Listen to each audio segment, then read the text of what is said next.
Right, now that we've written our HTML, um, we then style it using cascading style sheets, or CSS for short.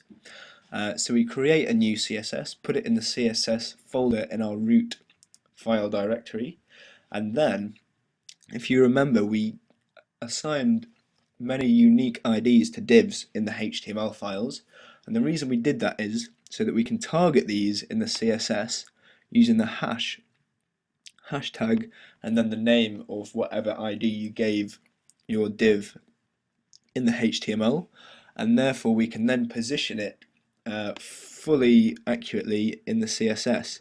I've gone for absolute positioning in this particular site as it gives a more accurate but then again more rigid way of positioning things.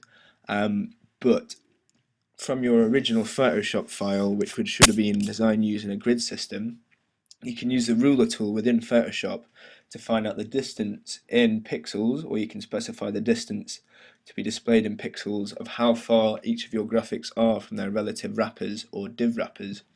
So for example, for the terms text 3, I've given it an absolute position, 397 pixels from the top and 490 pixels from the left, which I'd measured using the ruler tool in Photoshop.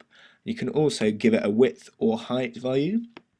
So for this, 460, otherwise the text would just continue going off the screen and would just be a single line, which isn't desirable for obvious reasons. That's not all you can do in CSS, however. You can also specify font sizes for your body or for links or unordered lists, as they're actually called in HTML.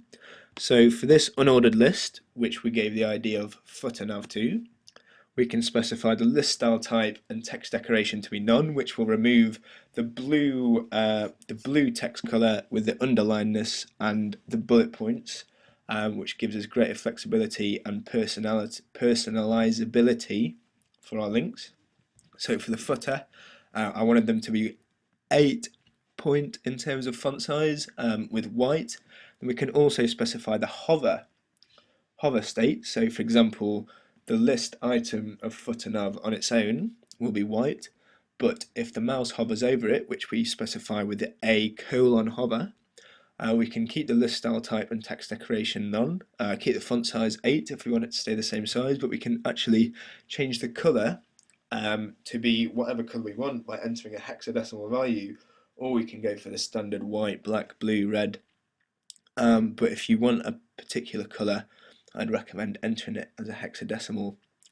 That was the basics of positioning and styling text using CSS. Thank you very much.